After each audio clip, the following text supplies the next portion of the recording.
teile. Kisub külmaks, jah?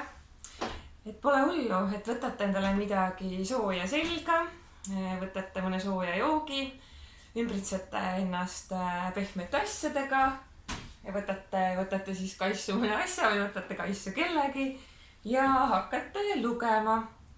Et minul siin näiteks praegu on uus ühistuleht ja nagu ikka lugemisega siis on tore teha nii, et loed kõigepealt ise ja siis jagad oma mõtteid kellegiga. Nii nagu mina soovin siis teile siit üht-teist ühistulehe kohta rääkida.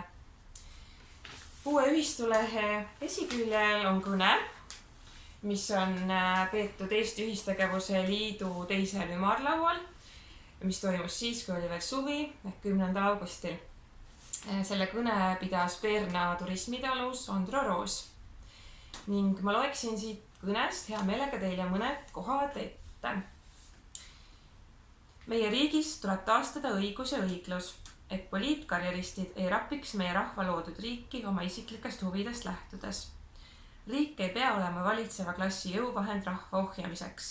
Riik on rahvas, kes ise reguleerib oma elu. Jah, mõni võib öelda, et mis meie teha saame, kui nemad ei luba. Siin on vastus üks. Ei ole olemas lootusetuid olukordi, on lootusetud inimesed. Loodan, et meie hulgas selliseid lootusetuid inimesi ei ole või et nad ise vaikselt minema hiilivad.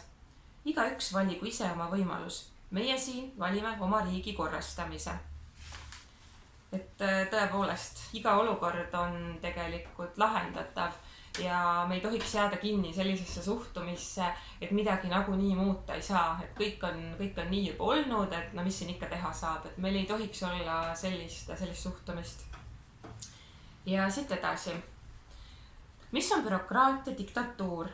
See on niisugune nähtus, kus sinu raha eest sind abistama palgatud ametnik muutub justkui sind ründava vastaspoole advokaadiks ja kohtunikuks ühes isikus. See on väikese elukauge inimese võimuhullus, kes siis, kui tal kontoris alluvaid ei ole, teeb oma alluva sinust. Ja kui sa ei kuuletu, paneb ta su elu seisma. Ja mitte ainult sinu elu, ka sinu pereelu, sinu lähedaste elu, kõigi nende elu, kes tahaksid ehitada ja elustada Eestit koos sinuga. Nii, et ja siis üks asi siit veel, et kas ka teile tundub, et suurt hulka meie seadusi võiks täna nimetada sanktsioonideks omaenese rahva vastu. Et tõepoolest ma olen mitmeid ettevõtjaid kuulnud kurtmas just seda, et seadusi on liiga palju ja ka seda, et mõned seadused on tõesti sellised, mis isegi takistavad tegevust.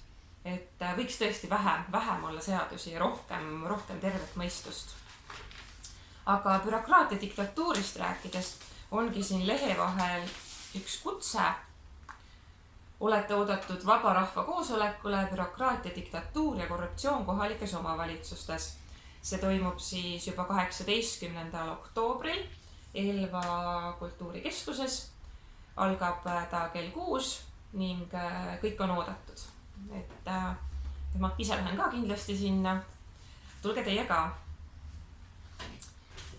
Nii, aga mis siis siin veel on? Siin on lugu pealkirjaga Meie kriitika, Äripäev, palun asjatundlikumalt.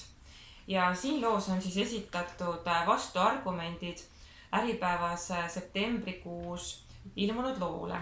Et nimelt siis Äripäeva ajakirjanikud võtsid ette arvustada kõiki hoiulaenuühistuid, kes Eestis tegutsevad, tegid siis seda suht vastutustundetult, esitades igasuguseid argumente, mida nad tegelikult ei olnud kontrollinud. Et nüüd siin ühistulehes on nendele Äripäeva argumentidele siis vastu vaieldud.